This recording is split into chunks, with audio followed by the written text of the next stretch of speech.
Okay, continuation of centrifugal compressors. So first, we'll see something about the type of impellers, okay, or the rotors, where the energy transfer takes place. So you find one with a shroud and one without a shroud.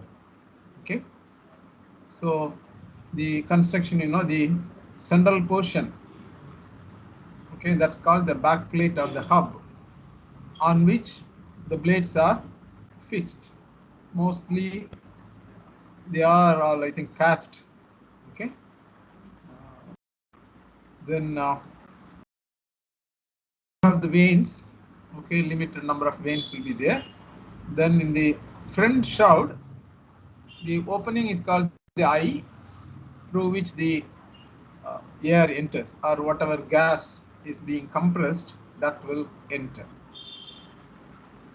Now below you see another impeller without the shroud. The front shroud is not there. Okay, so this type of semi-open impellers, they are usually used for the high-speed applications where weight has to be reduced, and mostly for such impellers the beta 2 angle will be 90 degrees, because that will give you the strongest bladed impeller. Now on the you see an impeller with an inducer, that is on the inlet side, where the fluid enters. The hub is extended and the blades are also extended. Okay, and something like the blades mounted on the hub of an axial flow machine, it will appear. So we know that the flow enters axially, and in the impeller it gets turned towards the radial direction, and energy transfer takes place. This inducer helps in changing the flow direction from axial to radial very efficient. So it's an additional part. Okay, it might add to the weight, and people do use it. Even in the aircraft compressors, it is there. So it will be efficient really. And in that, some dimensions are indicated. The overall diameter D2 is indicated, that is the diameter at the tip. Then in the hub, in the inducer part, you have two diameters. One is D hub, the other one is D tip. So these dimensions are analyzed, because the inlet velocity sometimes lead to very high velocities, leading to some Mach number problems. Okay, so again you see the nature of the velocity triangle at inlet. See, when you have only totally radial part, the velocity triangles will lie on a plane perpendicular to the axis. Okay, all the velocities will be on a plane perpendicular to the axis. Now this velocity triangle is not like that. Okay, so they lie on the meridional plane itself. Okay, so you have u1, the blade, the speed, then the flow velocity, or in this case c1 as it is indicated, that is in the axial direction, not in the tangential radial plane. So now it will be actually in the axial and radial plane. Okay, whereas the other velocity triangle at exit will be drawn on a plane which is which is radial and tangential. Okay, now on the hub I have shown a part of one of the blade. So at the entry, the relative velocity W1 should be tangential to that blade. So check for the correctness of the velocity triangle. So velocity triangle is nothing but the graphical representation of the vector equation C is equal to U plus W. Okay. I think one should understand that. So here you will understand only if you know about vector addition. When you add two vectors, how you add. Okay. So U1 plus W1 should give C1. Now in the bottom, some other concept is introduced, something called pre-rotation. See, in the absence of any device, any blades on the upstream side, the fluid will enter without any tangential component. Okay, so no whirl, zero whirl. We had assumed that in all the problems we had worked out. Sometimes intentionally a pre-whirl is given or pre-rotation is given. So one can think of rotation in the direction of rotation of the impeller or in the opposite direction. So that way you have negative pre-rotation or positive pre-rotation. The pre-rotation has to be given by some blade which is before the impeller, that is upstream of the impeller. So usually they are called the inlet guide vanes. Okay. So these inlet guide vanes will change the direction of the incoming fluid to the impeller. So in the design condition, at least, always W1 should be tangential to the blade. So you can see that in one case, that is in the left side case, the C1 is having a component C1U in a direction opposite to U1. Okay, so that way you will see that the magnitude of W1 for a given U1 and CF1, the flow velocity, is reduced. Okay, so this is one way of reducing the relative velocity, so that this W1 divided by root gamma RT1, which is the Mach number, relative Mach number at inlet. So that can be, if that is not within 0.9, you will have problems. Okay. The second one is positive pre-rotation. When there is positive pre-rotation, you will find that the work input will get slightly reduced, because the Euler equation is delta of UCU. So it is going to be U2 CU2 minus U1 CU1. So you will have to reduce this U1 CU1. So specific work slightly gets reduced. Any doubt in this? The inducer, how you get velocity triangles when you have an inducer. If you have any doubt, please ask me.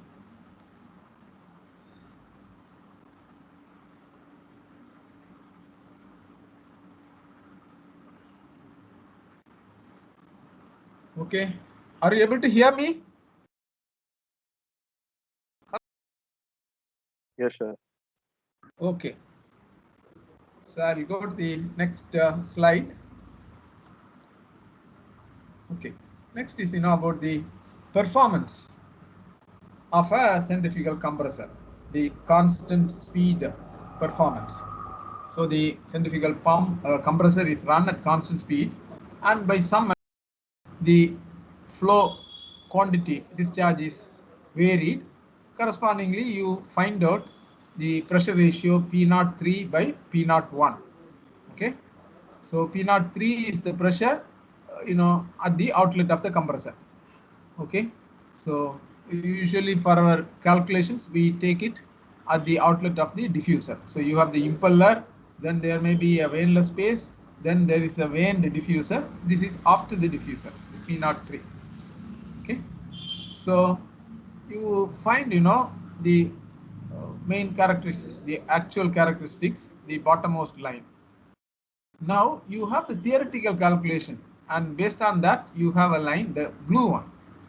So the difference is the loss. At least here there are two separate losses indicated. One is the shock loss. Okay, this is not any the fluid dynamic shock occurring at Mach number more than 1. This is the relative velocity meeting the blade in a direction which is not tangential. Okay, so that way when the relative velocity W is meeting the blade in a direction which is not tangential, it may be the positive side or the negative side. Okay, that way we have positive and the negative incidence.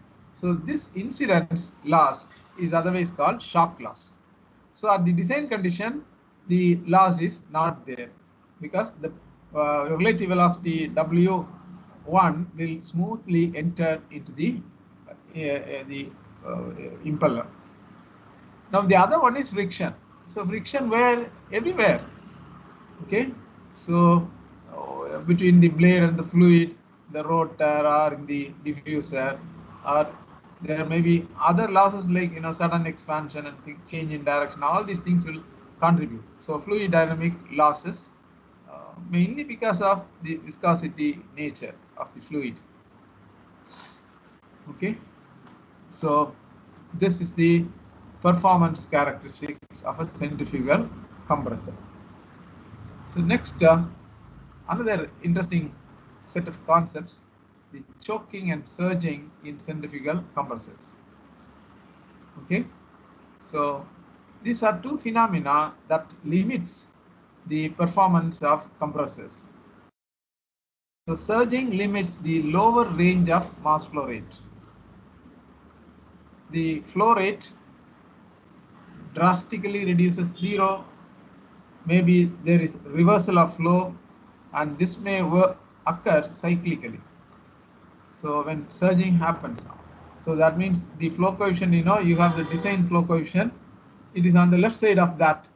So you will have a flow coefficient up to which you will have stable operation. So when the flow coefficient is less than that, or flow is less than that, this surging takes place. So it reduces the flow rate to zero, maybe reversal of flow, and this may occur cyclically, quite dangerous. So there are surge protection devices which are incorporated in many compressors. Okay, we'll next see the choking. So choking is about the inability to increase the mass flow rate because of the Mach number becoming m equal to 1 at some passage. So see, choking is something which you should have studied in compressible fluid flow, and I don't know whether all of you had to take that course or it was an elective. So was it an elective when you were asked to take that course, or was it a compulsory subject? It's an elective, sir. It was elective? Yes, sir, elective. Okay, then there are people who are attending here who have not attended the course. A few words about the compressible fluid flow. So between compressible fluid flow and incompressible flow, uh, I always relate three things which you have in uh, compressible fluid flow. The first one is you come across a situation where the area of cross section has to be increased to increase the velocity. See, think of water flow through a nozzle, a pellet of a nozzle. To increase the velocity, we may reduce the flow. Okay, the area of cross section. I'm sorry.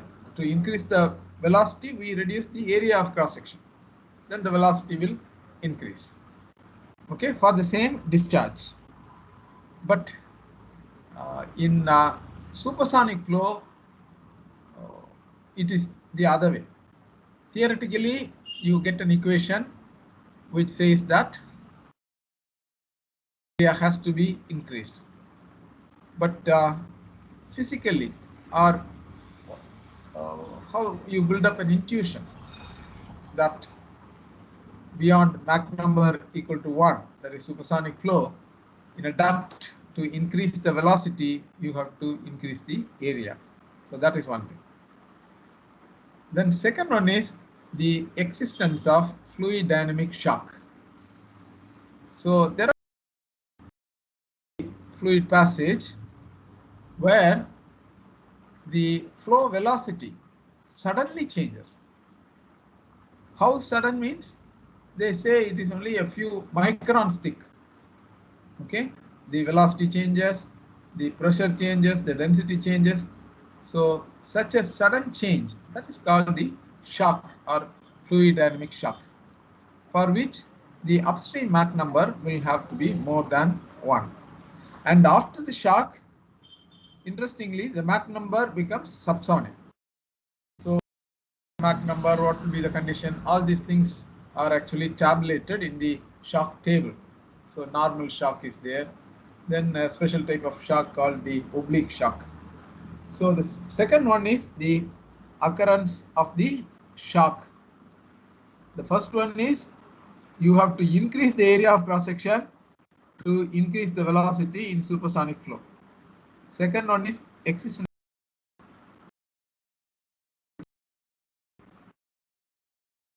So when there is a flow taking place from a reservoir, as you reduce the downstream pressure, the velocity will increase, discharge or mass flow rate will increase. But this way, if you go on reducing the downstream pressure, a condition will come, a situation will come when the mass flow rate will stabilize at a value. It will not increase further. As if the passage is choked, so the flow is not able to increase further. So this condition is called choking. So in the choking cross section, the Mach number is 1. Okay. So here also in a centrifugal compressor where high Mach numbers could be there, so you will have some passage. Maybe at the inlet itself, shock might take place when the relative Mach number is more than 1, or at the exit of the compressor where M2 is more than 1, or at the entry to the diffuser where the Mach number could be more than 1. So all places could, one could think of shock in all places. Okay, so in the impeller it is relative velocity, that is in the rotating component. When you want to calculate the Mach number, you have to take the relative velocity. In stationary passages, it has to be absolute velocity. Okay.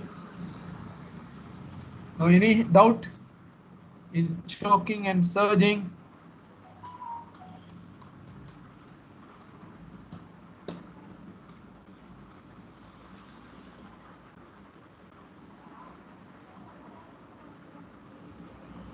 Okay, then I will move on to the next item.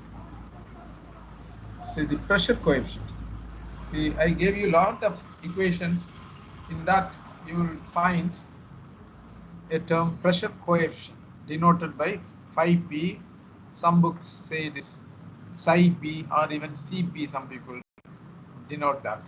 So that is equal to Cp into, Cp means here it is specific heat at constant pressure, into delta T naught S. Delta T naught S is T naught 3S minus T naught 1. That is delta T naught S. Okay, the isentropic change. S is used for that. The suffix S is used to indicate that it is isentropic change. So Cp delta T naught S divided by U2 square. So it can be shown that this pressure coefficient is sigma into eta Tt, where sigma is the slip factor. So for slip factor, the definition is at the exit, the Cu2 dash divided by Cu2. Cu2 is the geometrical world component. So you draw the velocity triangle based on the blade angle beta 2. Then you get some Cu2. So you compare this Cu2 with the actual Cu2 which you will get. So the actual Cu2 is lesser than the so-called, I would say, geometrical CO2. This ratio is called slip factor. So I've already told you about that. This can be calculated and or rather estimated, denoted by sigma or sometimes mu. Mu is used. Both the notations are there. So we can show that pressure coefficient is equal to sigma into eta total to total. Total efficiency is the uh, the temperature difference, T03S minus T01 divided by T03 minus T01. Now we'll derive that. So you see that Cp delta T0, okay, that is the actual specific work, that is equal to sigma into U square. Okay, this is mainly for beta 2 equal to 90. Okay, and there are many compressors with beta 2 equal to 90. So Cp delta T0 is equal to sigma U2 square. See, I have put only U square. It should be U2 square.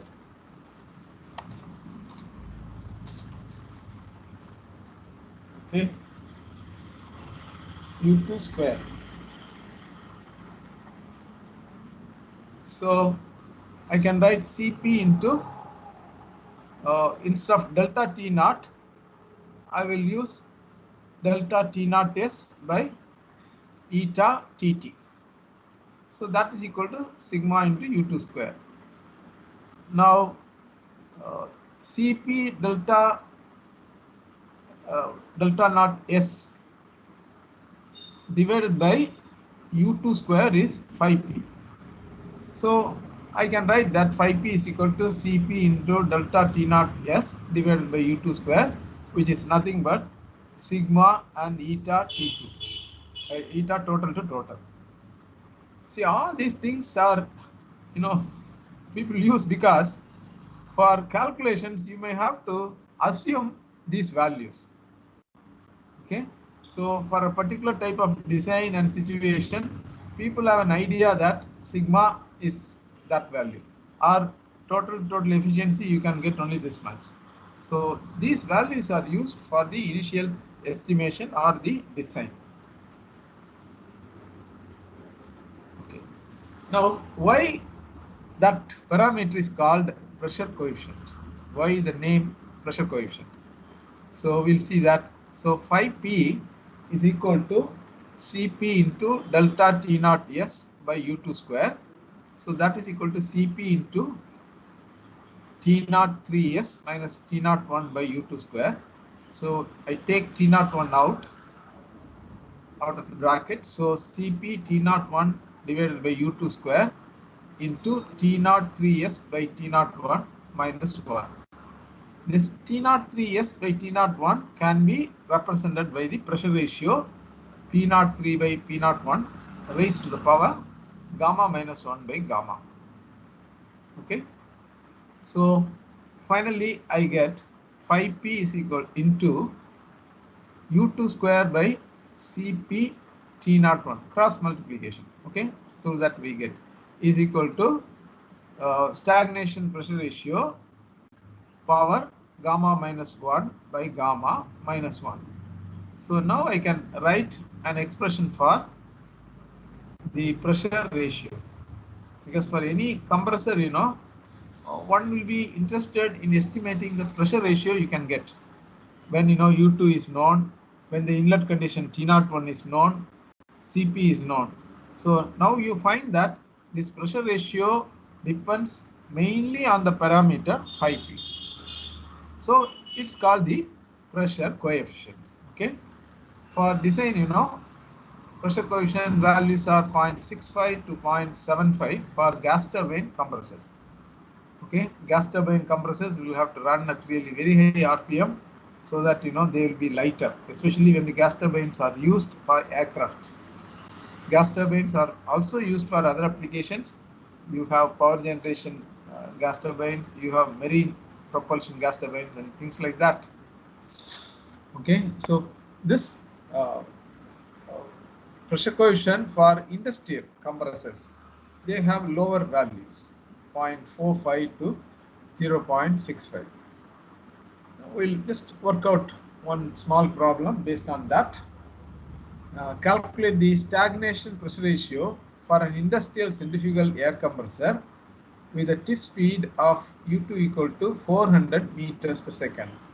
Take 5P equal to 0.5, Cp equal to 1005 joules per kg K, T01 is equal to 300 K. So when you substitute in this formula, you get the stagnation pressure ratio as 2.28. Okay, when the speed is 400 meters per second. Now, instead of 400 meters per second, if you use 500 meters per second,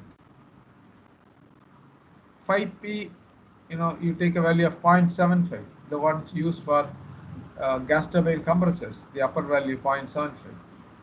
Now you can get a pressure ratio of 5.43. That is really very high. So if you have two such stages, one after the other in series, what will be the overall pressure ratio?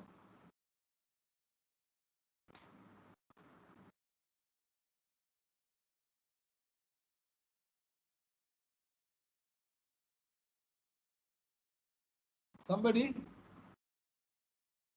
Sir, multiplication. Multiplication of? The two pressure ratios. Yes. So how much it comes around? At least around 25. It will be more than that, maybe 30. Okay. So by two such compressors in series, rotors mostly mounted on the same shaft and some complicated casing connecting them, because you have the entry, then you should have the part of the casing which takes the flow from the first impeller to the second one. Interstage passages, all very neatly, it has to be fabricated. Okay, so you get very high pressure ratio when you have two. So as he said, multiplication is required. Now, so for higher pressure ratio, one main thing is the tip speed. So can we use a tip speed of 1000 meters per second?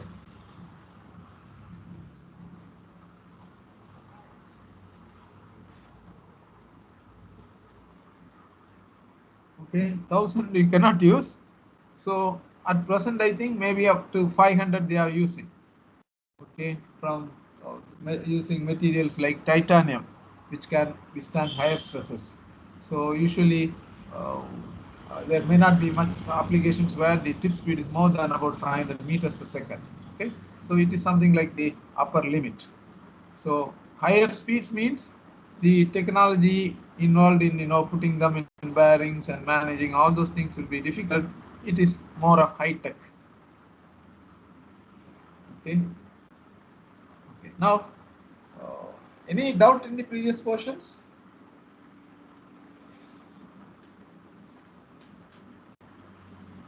Okay. So now we will work out a slightly lengthier problem. I will not complete it today. Only some part of that we will do that. So you have a radial bladed centrifugal compressor running at 16,500 revolutions per minute. The stagnation pressure ratio is 4:1.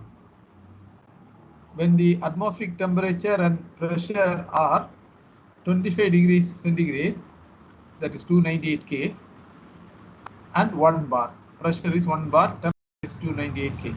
The impeller hub diameter at entry is 16 centimeters. So D hub is 16.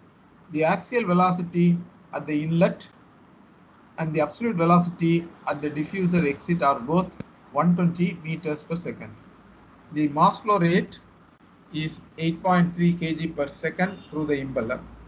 If the adiabatic total efficiency is 0.878 and the pressure coefficient is 0.7, find the main dimensions of the impeller, the static pressure ratio P3 by P1, then P3, T3, and the drive power. So it's almost like a initial design problem. So the pressure ratio is given. So what is the most important parameter that decides the pressure ratio? Pressure coefficient. Pardon, I'm not able to hear. The pressure coefficient. Yeah, pressure coefficient. Other than that,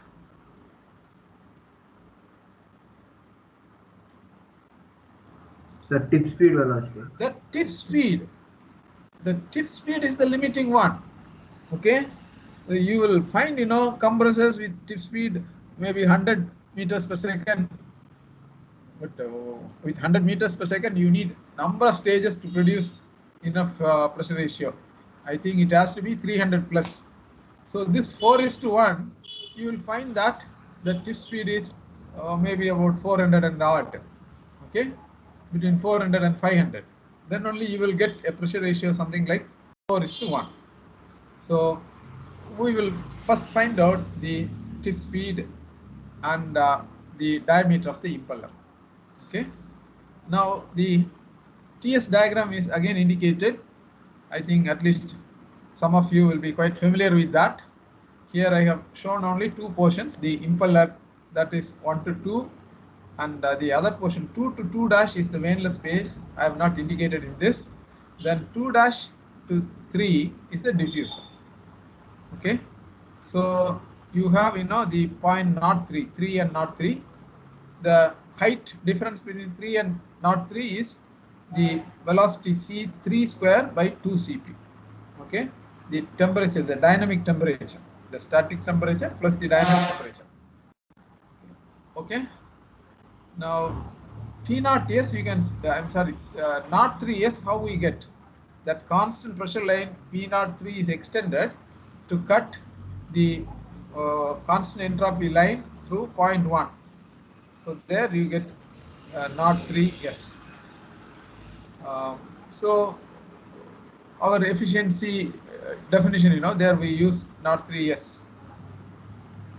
Okay, so we have the equation, say T03s minus T01, which is equal to T01 into T03s by T01. That temperature ratio can be represented by the pressure ratio power gamma minus 1 by gamma. So minus 1. So we have delta T0s, that is T03s minus T01. That is equal to 298, the inlet temperature, into the pressure ratio 4 power 1 by 3.5. Okay, gamma by gamma minus 1 is, say, 3.5 for gamma equal to 1.4. So now if you calculate that delta T0s, that comes to 144.5 degrees Kelvin. Okay, now we will try to find out the T03 minus T01, that is delta T0. So that is equal to delta T0s divided by the total to total efficiency. Total to total efficiency. The value is given as 0.78. So if I substitute that in that equation, I get T03 minus T01 equal to 185.2 K. So once this delta T0 is known, I can find out T03, which is T01 plus this delta T0. So 298 plus 185.2, that gives me 483.2 K. That is T03, which is also equal to T02. Why T03 is equal to T02? Anybody? Diffuser is static. There's no motion Static. there. There is no energy addition. One should be that. Okay. The T0 value indicates the energy level. So if energy is added or removed, it will get changed. Otherwise, it will be there only. Even if there is friction or whatever it is, additional entropy generation, not to condition will not change. Okay, not 2, not 3, they are all the static things. So I have now T03 which is equal to T02. Now it is mentioned that you use radial blade, so beta 2 equal to 90 degrees. Now U2 you can calculate. So U2 is Cp delta T0 by mu. Here mu is that the slip coefficient, the whole power half, that is square root of this.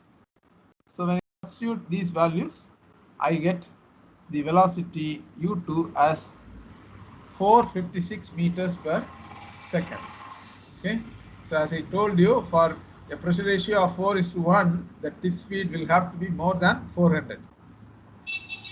Now in that equation, slip coefficient mu has to be used directly in the problem. It is not given. Usually a good value for mu is 0.9. When there are enough number of blades, you will get mu is equal to 0.9. We could have directly used that, but academic problem, you are given pressure coefficient and total efficiency, and if you use the relationship mu is equal to pressure coefficient by total efficiency, you get mu is equal to 0.897. Okay, now U2 we have calculated, and the speed of rotation 16,500 is given. Now using tip speed equation, that is U2 is equal to pi d2 n by 60, d2 is determined. d2 comes to 527 meter, a little more than half a meter.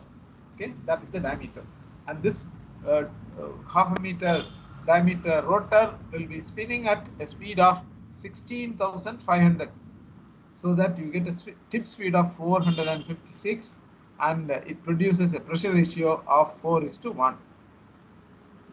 Now assuming C1 to be axial, okay, no pre-whirl, then T0, say we have to get a and P1 to find out the volume flow rate at inlet. So once you know the volume flow rate at inlet, you can find out the dimension, the tip diameter. The hub is given. See, in many designs, the hub is known. How, in the sense, so you have the shaft diameter that. So over that, some additional portion is there to mount the blade and all those things. So from that, usually the hub is initially fixed. So that is how you get DH is equal to 16 centimeters. Now to fix the tip at inlet, you use the equation, mass flow rate is equal to rho A C. So from that you get the area.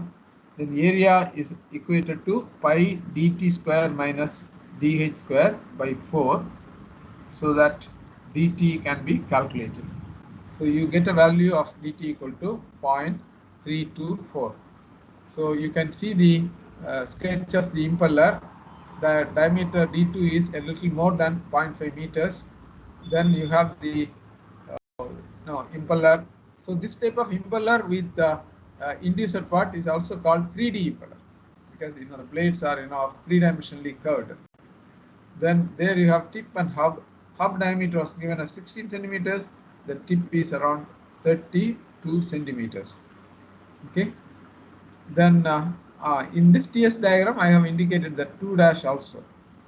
Okay. So you have then the veinless space, then the diffuser veins. So 2 lines are there. The blue one is the static parameter. The red one is the stagnation temperature versus entropy. Okay. Any doubt so far? Okay. So if there is no doubt, let me close it. We will continue with the design problem tomorrow, and tomorrow we will close centrifugal compressor part, and coming week it will be axial flow compressors.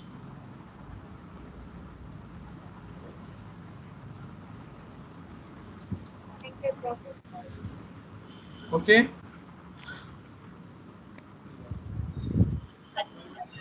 Okay, sir. Okay. Thank you. Thank you, sir.